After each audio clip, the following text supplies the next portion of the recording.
If you've ever been divorced after decades of marriage, you might understand what it feels like when the past shows up in a fancy white envelope. I thought my story with Mark was over.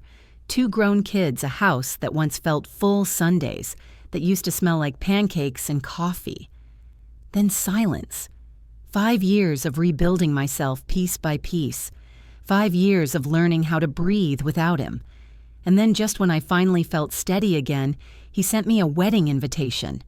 His perfect wedding, with his much younger bride, as if he wanted me there to witness how well he'd moved on, and how alone I supposedly was. But that's not the part that stunned him. He froze completely speechless when he saw who I brought with me. The day it began was ordinary in the kind of painful way ordinary days can be. I was sorting mail at the kitchen table, bills, stacked left grocery coupons, right when I saw it. A heavy envelope cream-colored thick, like it had been ironed. My name, Grace Whitmore, written in calligraphy so elegant it almost felt sarcastic. A gold seal on the back. I stared at it longer than I want to admit. My heart thudded once hard the way it does when you hear a song tied to someone you once loved too much. I should have thrown it away. I should have laughed. Instead, I opened it. The paper inside was ivory trimmed with gold, folded like it knew it was important. Mr. and Mrs. Whitmore. It started as if I still wore his last name. I left it on my passport years ago for convenience, but I haven't spoken it with pride since the day he left. Cordially invite you to celebrate the wedding of Mark Whitmore and Lily Harper on June 12th at Willow Creek Country Club. June 12th, a Saturday, 3 weeks from now. My thumb traced the embossed roses along the edge. My stomach twisted. I could almost hear his voice. Grace, you're too sensitive. Grace, you're overreacting. Grace, maybe if you tried harder. It's funny how even on a sunny afternoon, grief can crawl out of old closets. I set the invitation down like it might burn through the wood. My kitchen was quiet, the refrigerator humming, the clock ticking over the sink, and suddenly it felt like every sound was too loud. I made tea because that's what women like me do when we don't know whether we want to cry or scream. The kettle whistled. I didn't move. It wasn't just that he was remarrying. Divorce happens. People heal. Love can wither like flowers forgotten in a vase. What hurt was the performance of it. The country club, the glamour, the 23-year-old bride who looked like the version of me Mark once wished for, young, effortless, untouched by time. I imagined walking in alone, heads turning, whispers floating like smoke. There's the ex-wife. Poor thing. Still single, I heard. The humiliation tasted metallic on my tongue. My phone rang. Denise, my oldest friend, the kind that knows your heartbreak without needing the story. I hit answer. You sound like you swallowed a lemon, she said instead of hello. I forced a laugh. You won't believe what I'm holding. IRS audit. Worse, Mark's wedding invitation. A second of silence. Then a sharp inhale. He invited you. She sounded offended on my behalf, which made warmth rise behind my ribs. Cordially, I muttered, gold trim and everything. That man always loved an audience, she said. He wants you there. Wants you to see him glowing with youth like a polished trophy. I sank into the kitchen chair, and he wants everyone to see me alone. Then don't go alone. Her words hit like a pebble dropped into still water, small, but ripples spread fast. I'm nearly 60, Denise, and still more beautiful than half the women in town. Stop pretending you're invisible. Her tone softened. You deserve to walk in with your head high, not hiding. I breathed out slowly. When Mark left, he said he needed freedom, that he felt trapped in routine. What he meant was he wanted someone younger, fresher, easier to impress. I spent months wondering what I could have done differently. Therapy helped. Time helped. But some wounds only scab, they don't fully close. I'm not sure I should go at all, I whispered. You should go for the same reason he invited you to show something, she said, except you showed dignity. My eyes drifted back to the envelope. The gold seal caught the afternoon light like it knew secrets. I imagined Mark's smug grin as he sent it, picturing me sitting alone in this kitchen hurting. Maybe he expected me to decline. Maybe that was the point, so he could tell people she couldn't handle it. A heat stirred in my chest.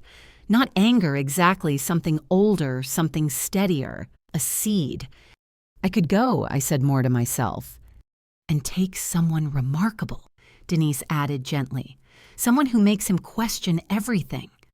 I laughed softly, wiping the corner of my eye. Where am I supposed to find remarkable? Oh, honey, she said you're surrounded by remarkable people. You just forgot you're one of them. We talked for a while about life, grandkids, retirement rumors, but the invitation stayed on the table like a magnet. After we hung up, I sat there a long time. I traced my reflection in the cooling tea. My hands looked older than the day Mark left, but my eyes... There was something there. A spark, maybe, or defiance.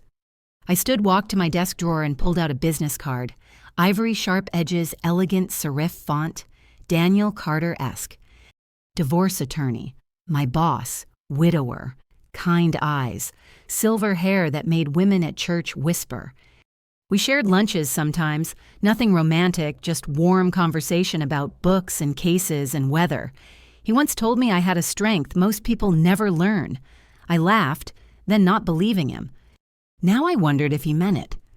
I held his card like I once held Mark's apology letters, carefully with fear and hope tangled. Could I ask him? Would he think I was ridiculous or worse, desperate?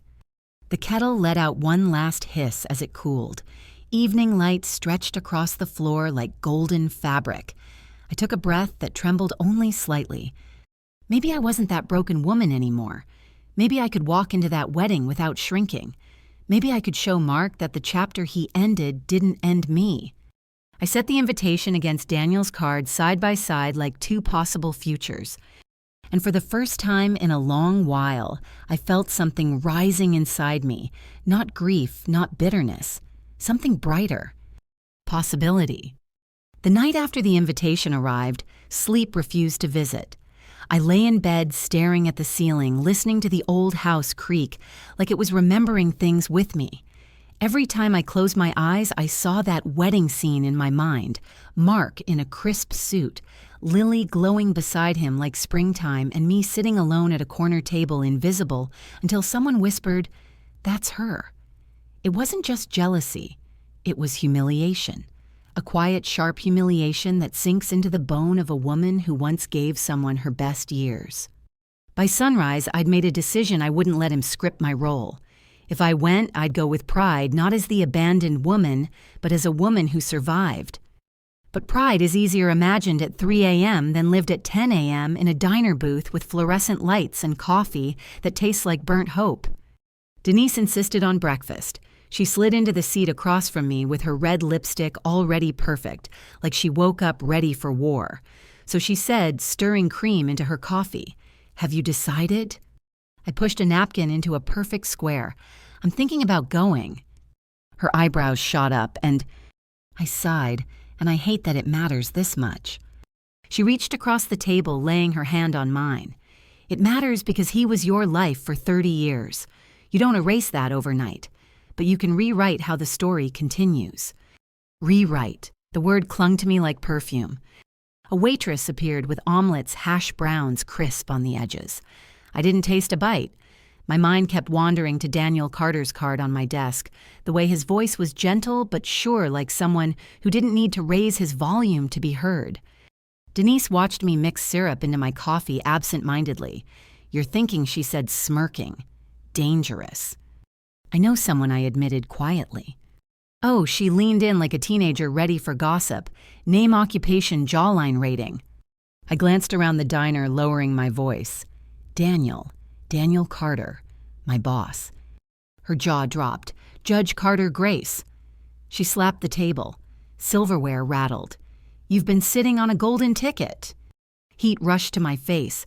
"He's not a ticket. He's respectful, smart, kind. He lost his wife 8 years ago. We talk sometimes. He makes me feel not old." Denise softened. "Honey, if he makes you feel alive even a little, that counts. Ask him." I shook my head, anxiety rising like tidewater. What if he says no? What if he thinks I'm pathetic for caring so much? What if he says yes, she countered. What if you walk into that country club with a man everyone respects and Mark realizes he didn't break you? She had a point I couldn't ignore.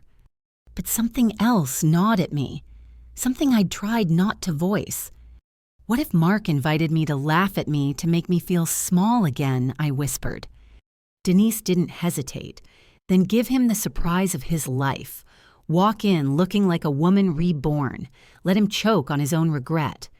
Her words settled in my chest like embers ready to spark. Still asking, Daniel felt enormous. He wasn't just attractive. He held power, reputation, gravitas. A retired judge known for protecting women in messy divorce cases. Lawyers nodded when he walked by. Clients relieved when he spoke. I was his office manager, organized, reliable, unnoticed in beige cardigans and sensible shoes. Why would someone like him go to a wedding with someone like me? The doubt was a familiar ghost whispering from old wounds, a ghost that sounded a lot like Mark. You're not exciting anymore. You're safe, predictable, not enough. I shook the thoughts off like dust. Mark didn't own my reflection anymore. Later that afternoon, I sat at my desk surrounded by neat stacks of case files.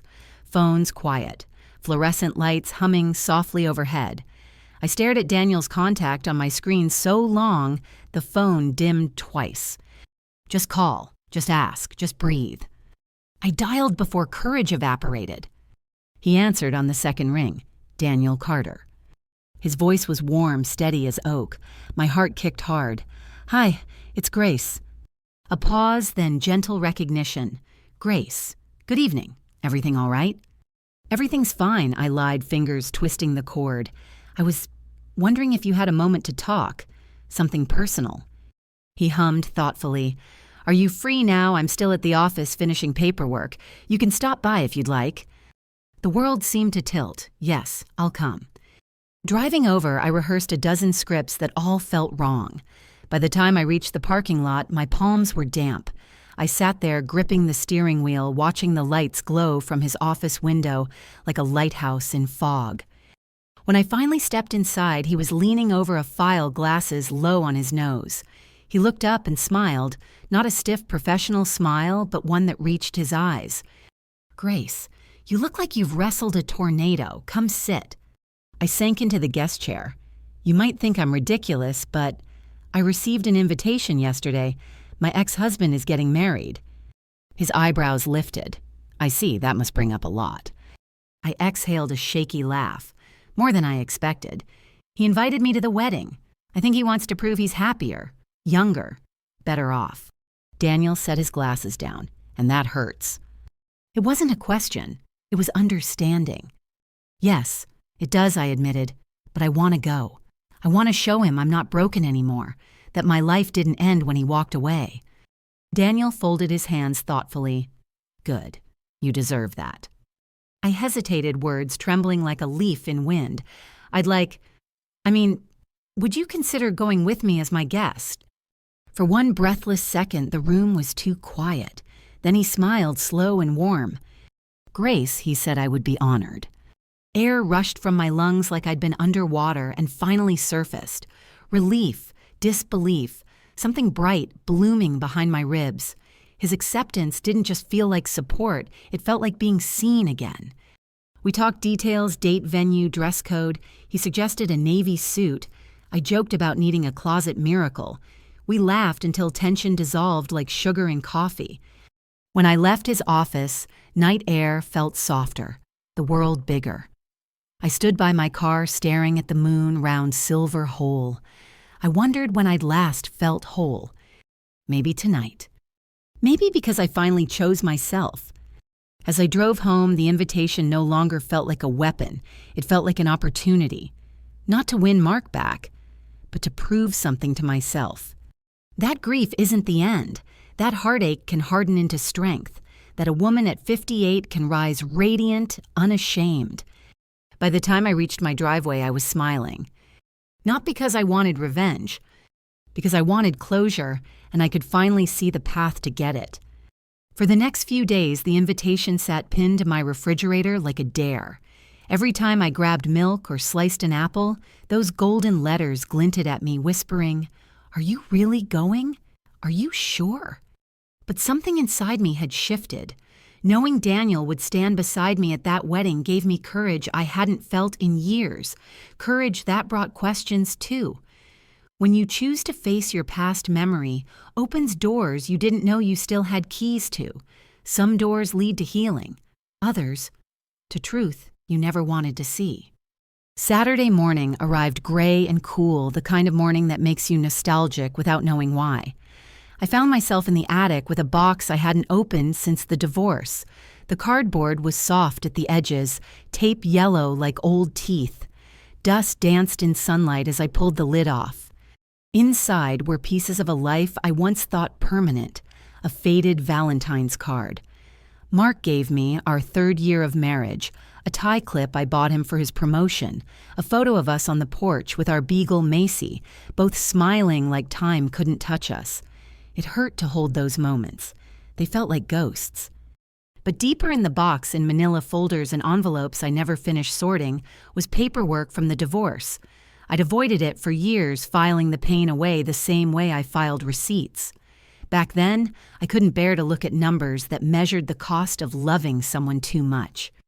Now I spread the documents across the dining table. The house felt too quiet, like it was holding its breath. There were statements from our joint accounts, mortgage amendments, loan documents. Some signatures looked familiar, others didn't. My name appeared on refinancing forms I barely remembered signing.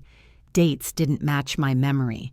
A line item showed a private loan Mark took 3 months before he asked for a separation secured using equity from our home. My stomach tightened. I traced the ink like it might explain itself. Had he used my name without telling me? Or worse, had I signed something important during a moment of fogged grief, too tired from trying to keep us together to notice the fine print? The living room clock ticked slow and heavy. A storm gathered behind my ribs. I stacked the papers neatly, grabbed my keys, and drove to the office. Daniel was in the conference room reviewing a case file when I arrived. He looked up, surprised but warm. "Grace, this is a nice visit. What brings you here?" I set the box on the table. "Memories," I said softly, "and questions." He gestured for me to sit. We opened the folders together, page by page. His face shifted from curiosity to concern to something darker. "Where did these come from?" he asked. "My attic. I never went through everything properly. I was too broken then." He nodded, understanding painted in his eyes. Divorce is a battlefield. People sign documents during war they wouldn't sign during peace. He picked up one loan agreement and frowned, tapping the signature line. "This doesn't look like the same pen pressure as the others." I leaned closer. The curve of my G looked rushed, unfamiliar, like someone imitating my hand, or like me signing through tears. Daniel continued, voice low but firm. "And this date. You and Mark were already living separately. He shouldn't have been using joint assets." A chill shivered up my spine. "Are you saying he did something illegal?" "I'm saying it's possible he misrepresented things. Maybe worse." He looked at me gently. "You deserved transparency. You didn't get it." I swallowed hard. My heart pounded like it wanted out. The humiliation of the wedding invitation suddenly felt smaller. Beneath it was something deeper, something angry and raw. "How much could this matter now?" I asked. "That depends," he said.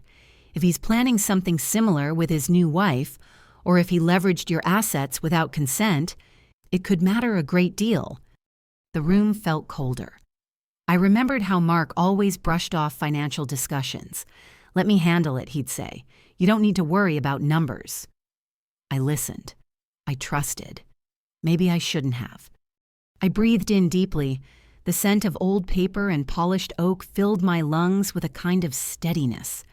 Daniel leaned back.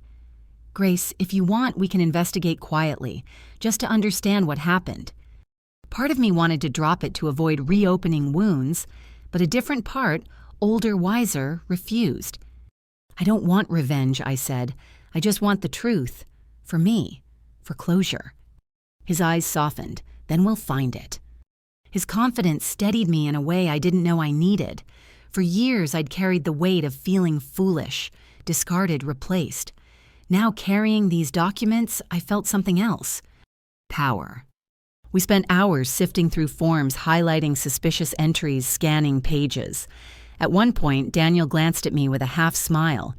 "You have a sharp eye. You could have been an attorney." I laughed a real laugh. Back then, I was too busy being a wife to imagine anything else. He looked at me a moment longer, a quiet recognition passing between us. "You're more than what life reduced you to," he said softly. No one had ever said it like that. Evening settled through the office windows in amber streaks. I packed the papers, stacking them like puzzle pieces we were finally ready to solve. Daniel walked me to my car, hands in his pockets, that thoughtful expression returning. "Grace," he said before I opened my door, "when you walk into that wedding, you won't just be the ex-wife. You'll be the woman who came back to her own life with strength." The words landed on my heart like a promise. Driving home, streetlights blurred in gentle gold as if the world was softer now.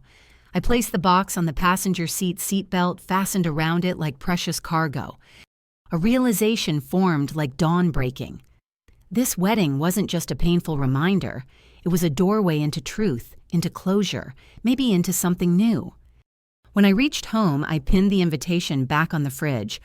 But this time, I looked at it, not with dread, but resolve. Mark wanted an audience. He would get one, just not the one he expected.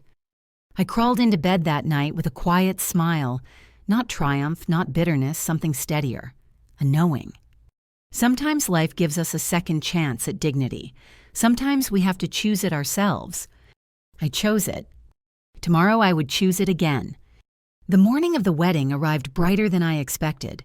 June sunlight spilled across my bedroom floor in long, golden strokes, warming the hardwood like a silent blessing.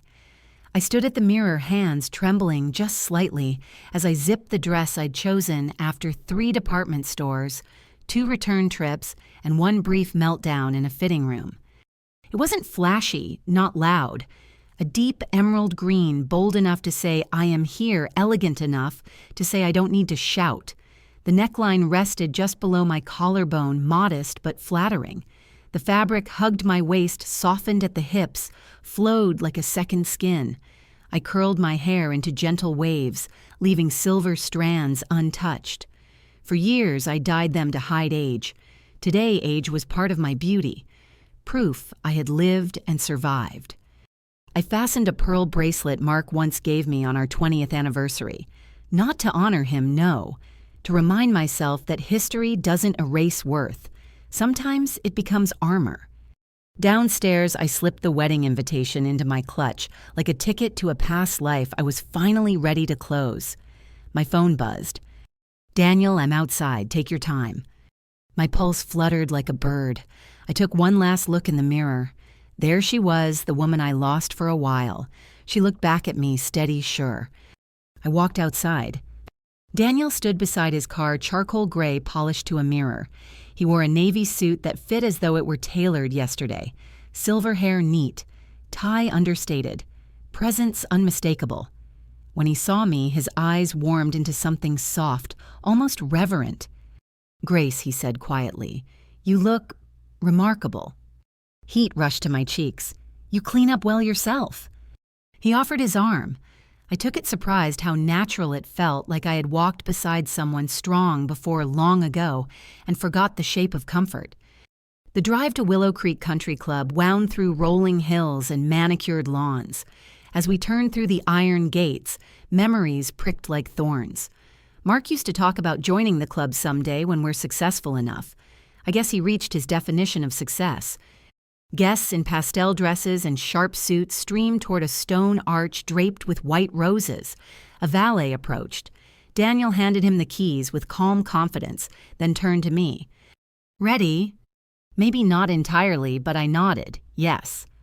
We walked into the garden courtyard. Laughter tinkled from clusters of people drinking champagne beneath oak trees, wrapped in fairy lights. A quartet played soft strings, the kind of music that makes everything feel more perfect than it really is. Conversations dipped as we passed. Eyes flickered to Daniel, then to me. A whisper behind me, soft but unmistakable, "Is that Mark's ex-wife?" Another voice. "Who's the man with her?" Daniel leaned close enough for only me to hear. "They're looking at you, not at them. Let them." We moved deeper into the courtyard until I saw him. Mark. He stood near the reception hall adjusting his cufflinks like he was starring in his own magazine spread. Tan-fit hair styled the same arrogant way it always was. Beside him, Lily glowed a summer bloom in a lace gown. Fresh, young, hopeful. Mark turned casual at first, then stopped cold. His eyes widened just a fraction like a camera lens failing to focus. His jaw tensed. The champagne flute in his hand tilted slightly. Daniel straightened beside me protective without saying a word. Mark approached, smile stretched too tight. "Grace." His voice sounded like he'd practiced it. "You came." I returned the same polite smile. "Thank you for the invitation. It was thoughtful." A beat. "This is Daniel." Daniel offered a hand firm. "An honor to meet you. Beautiful venue." Mark shook it, but I saw it envy sharpened beneath civility. He wasn't expecting me to arrive like this. "Grace looks wonderful," Daniel added with gentlemanly softness that felt like a spotlight. Mark coughed lightly. "Yes, well, Lily wanted you here."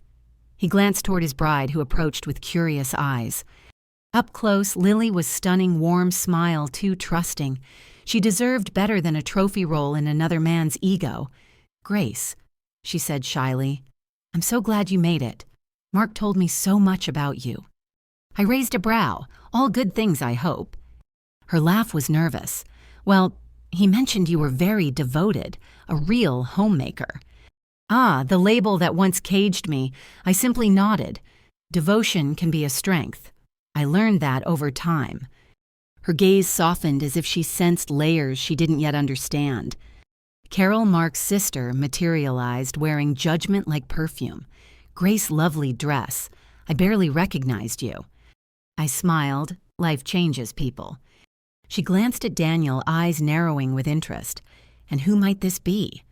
"My guest," I replied, letting the words settle with elegant finality. Daniel gave a courteous nod, and Carol's smirk faded into something like surprise. We found our seats beneath a canopy of white lights. Daniel pulled out my chair. People kept glancing our way, curious, calculating, maybe impressed. The ceremony began. Lily walked the aisle, radiant veil floating like spun sugar. Guests sighed. Phones rose. Mark looked proud, but something in his expression tightened every time his eyes drifted to me. As vows filled the air, promises of forever, I once heard from the same lips I didn't break. I sat tall, breathing slow. There was no bitterness, only distance. A chapter, reread, understood, closed. After the ceremony, champagne flowed, cameras flashed, laughter swirled like confetti. But under it all, I noticed things most would miss. Mark checking his watch too often, men in suits speaking in low voices, folders passed between hands discreetly. Daniel noticed too, his brow creased. He's distracted, more than a groom should be today. I followed Mark's gaze across the lawn to a small building near the fountain staff office door, cracked open, a printer whirring faintly. Something tugged inside me, the same instinct that made me dig through old documents. "Let's take a walk," I whispered. We slipped away as guests crowded the dance floor. The night breeze carried the scent of roses and secrets. Inside the office, I pushed the door gently. It wasn't locked. And what we found inside changed everything. The office smelled of toner and lemon cleaner, the kind of sharp artificial clean that tries to cover something else. A single lamp glowed on the desk light falling over stacks of paper, and a printer still spitting out warm pages. Music and laughter from the reception floated in from outside, muffled like they belonged to another world. Grace Daniel murmured we shouldn't stay long. I know I whispered. I just want to see what's more important to him than his own wedding. I'd spent most of my marriage ignoring my instincts to keep the peace. That woman wasn't here tonight. We stepped to the desk. The sheet half fed through the printer caught my eye. Dense paragraphs, bold headings, numbers. But what froze me was the name at the top. Lily Harper Whitmore. My heart punched my ribs. He's already changing her name, I breathed. On paper, at least. Daniel slid the page free, scanning quickly. Limited liability company, he said. Filed today. He moved through the stack on the desk. Loan agreements, asset transfers. A binder labeled Willow Creek Investment Group. Over and over, the same looping signature appeared. Lily Harper, sometimes with Whitmore added, sometimes alone. I knew this pattern. I'd lived it. He's using her like he used me, I whispered. Only now he has bigger toys. Daniel held up another sheet. Here she's listed as primary owner of a new property trust. And here he tapped a line she's guarantor on a line of credit. My stomach dropped. Does she even know what she's signing? If I had to guess, he said quietly, no. These are complicated. Easy to bury inside wedding paperwork when someone is distracted by flowers and cake. I pictured Lily at a kitchen table signing wherever Mark pointed because love was louder than caution. I remembered my own wrist aching after a stack of forms I barely read, trusting my husband wouldn't use my name against me.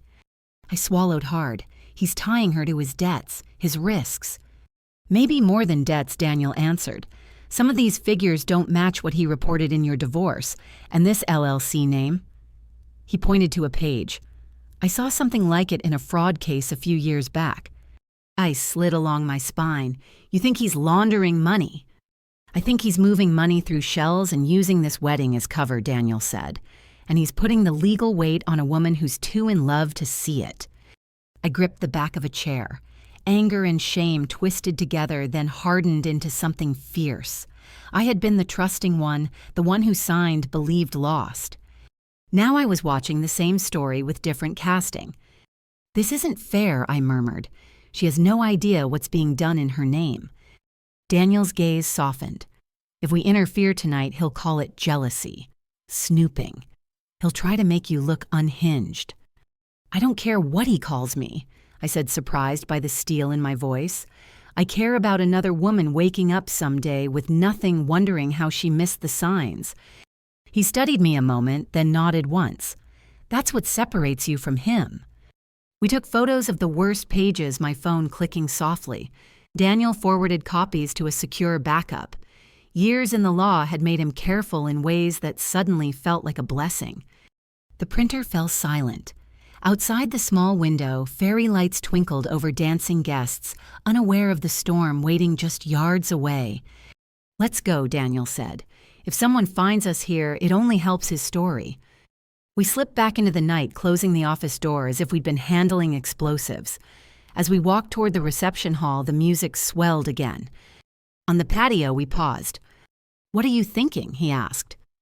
Through the glass doors, I saw Lily on the dance floor, spinning in Mark's arms. Lace flared around her. She smiled up at him with pure trust, the same look I used to wear. I'm thinking, I said, if someone had warned me 20 years ago, I might have had a different life. He followed my gaze.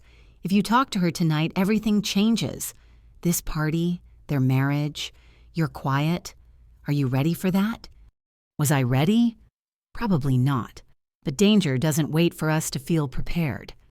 She deserves to know, I said, even if she hates me for it. Daniel nodded. Then we do it gently, not as a performance, as a warning. A breeze lifted my hair, carrying the scent of jasmine and champagne. My heart beat hard, but it wasn't panic anymore. It was purpose. What if she doesn't believe me, I asked. Then you'll still have done the right thing, he said. And we'll still have these documents if she needs help later. We stepped back into the ballroom. Colored lights pulsed over couples jumping to an upbeat song. At the center, Mark dipped Lily, dramatically soaking in applause. To everyone else, they were a fairy tale poster. To me, they looked like the opening page of a contract written in invisible ink. The phone in my clutch felt heavy. The photos inside burned against my palm. Denise would have told me to grab the microphone and blow the whole illusion up. The thought flashed through me, wild and tempting. But this wasn't about making him hurt. It was about making sure she didn't. I'm going to talk to her, I said. Daniel's fingers brushed mine, steady and sure. "I'll be nearby." I waited. When the song ended and guests drifted toward the bar and the cake, I saw Lily slip out onto the terrace, lifting the hem of her dress so she wouldn't trip, laughing until she was alone by the railing phone glowing in her hand. My pulse climbed into my throat.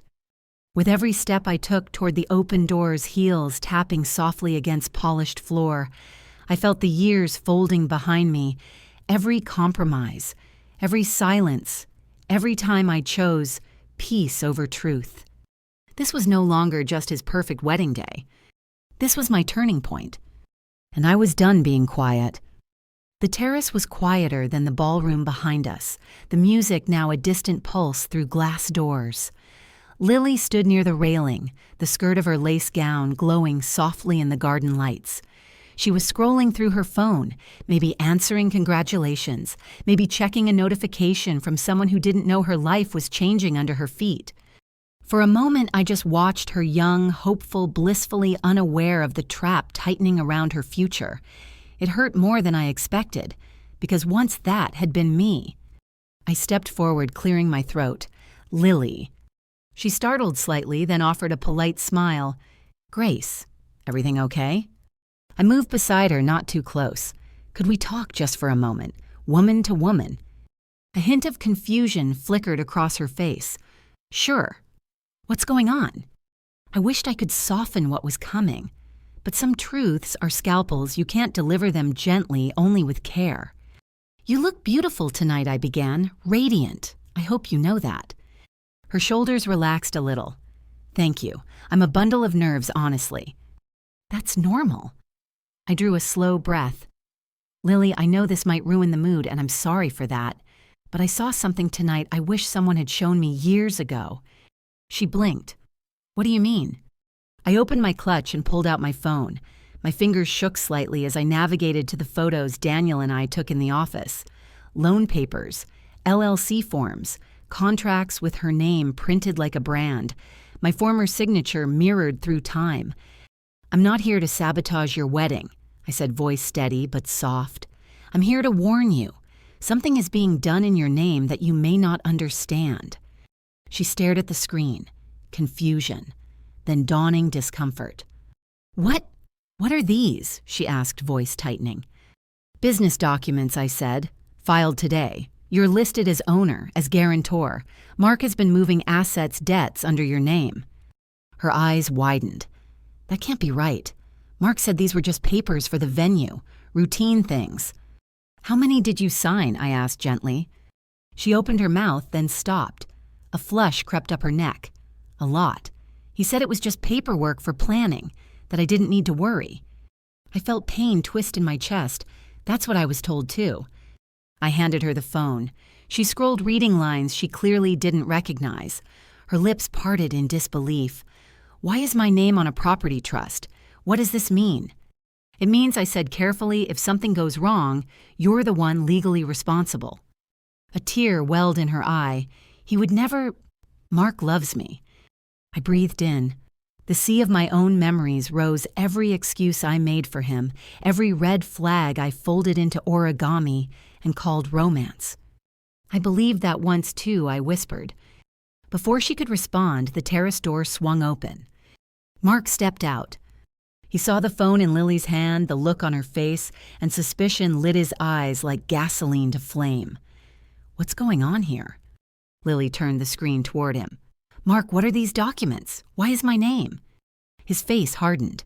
"Where did you get that?" I met his gaze steady. "In the office near the fountain. You were printing them." His jaw clenched. "You had no right to snoop." She had every right to protect another woman from repeating her past. Daniel's voice came from behind Mark.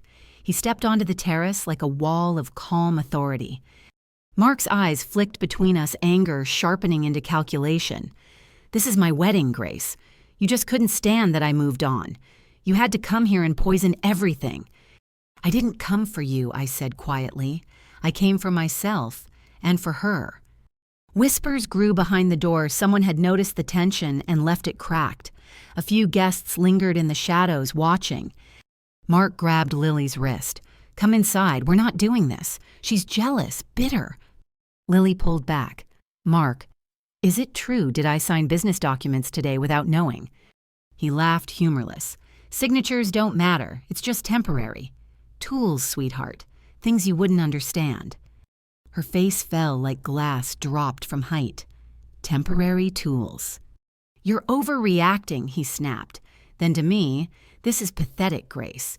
You bring some washed-up judge as arm candy and think you can embarrass me. Daniel stepped forward, calm, unshaken. Mark listened carefully. Those documents, if filed the way they appear, constitute fraudulent use of a spouse's identity. With evidence, a judge could pursue criminal charges. The terrace fell silent. For the first time, fear flickered in Mark's eyes.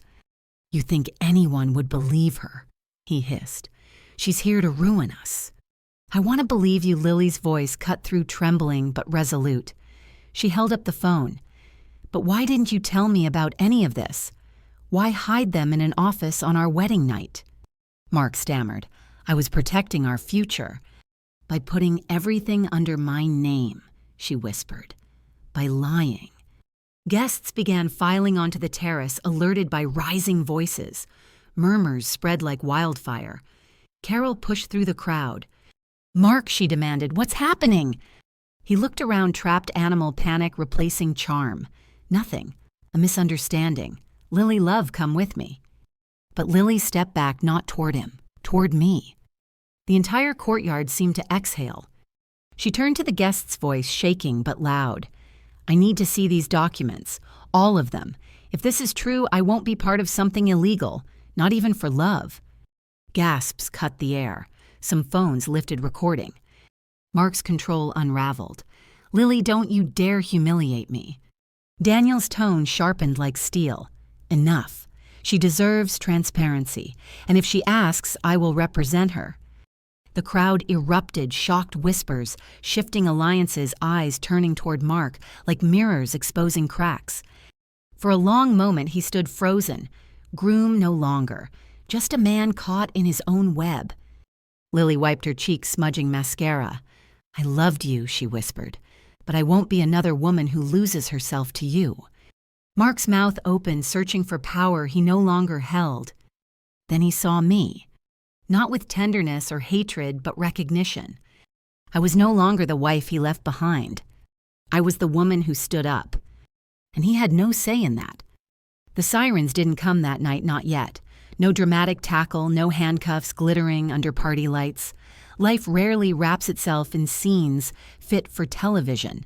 Instead, the truth spread slowly, like ink sinking into fabric, quiet, permanent, impossible to wash out. Within an hour, the reception had thinned. Guests slipped away in awkward pairs, holding shoes in hand, pretending they weren't abandoning a sinking ship. The dance floor stood empty, petals crushed beneath footsteps that had rushed toward gossip instead of celebration. The string quartet packed up early. Staff whispered in hallways, eyes darting. Mark tried to push the night back into place, smiling too wide, insisting the cake still be cut, calling for speeches no one wanted to give. Lily never returned to his side. She sat with Daniel and me in a quiet corner of the garden veil, removed mascara smudged like storm clouds under her eyes. She held the phone, scrolling through document photos again and again, as if understanding might rearrange the pain. How could I have missed it? She whispered. How did you... I swallowed. Love teaches us to look with our hearts, not our eyes. My voice wavered, but I steadied it. That doesn't make you foolish, just human. She blinked slowly as though those words were medicine. Daniel explained the options, gently, never pushing. You can request copies of everything filed today. You have the right to legal counsel. You aren't alone. She nodded, hands trembling yet resolute. I want help, not later. Now.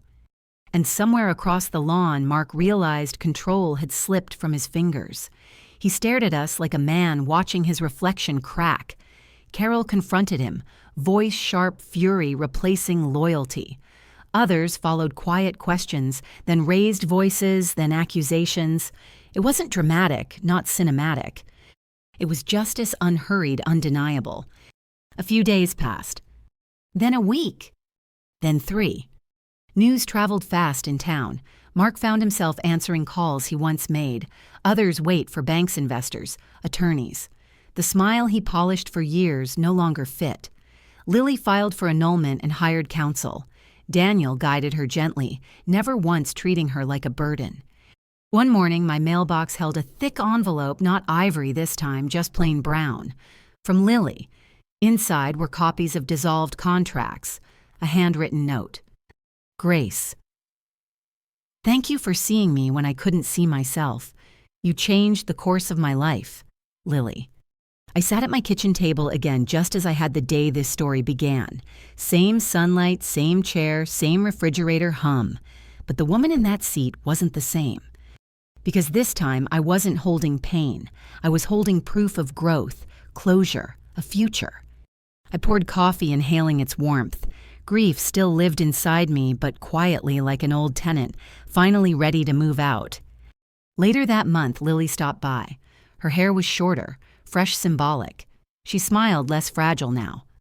I'm taking an art program in Seattle, she said proudly. I'm choosing me. I hugged her like someone hugging a younger version of herself. You're doing beautifully. She pulled back, eyes shining. So are you. Daniel and I kept talking sometimes about legal filings, sometimes about books we loved, sometimes about the strange truth that endings often look like beginnings, wearing different clothes. One evening he came for dinner. We ate roasted salmon and talked until candles melted low. There was no rush. Healing at 58 isn't fireworks, it's a lantern glowing steadily after rain. When he left, he squeezed my hand, not asking, not assuming, just present. I realized something. Then sometimes the greatest romance is simply being met where you are. I didn't walk into that wedding to find love. I walked in to find myself. And there I was, stronger than memory, softer than bitterness, beautifully unfinished. Weeks later, I stood on my porch at dusk. Fireflies blinked in the yard like scattered stars. I held Mark's original wedding invitation one last time. The gold letters weren't sharp anymore. They were just ink, just paper, just the past. I fed the envelope into the shredder. Paper turned to ribbons. A chapter turned to history. I stepped outside, letting the night air fill my lungs. Somewhere inside me, something unclenched. I wasn't the woman abandoned. I wasn't the woman humiliated. I was a woman who rose, who protected another, who found truth without losing grace. And maybe, just maybe, I was a woman who could love again. But whether I did or didn't no longer defined me. Because I had myself. And that was finally enough. If you've ever been broken or overlooked or made to feel small, I hope this story reminds you you can rise. You can begin again. You can walk into any room with your head high, knowing your worth is not up for debate.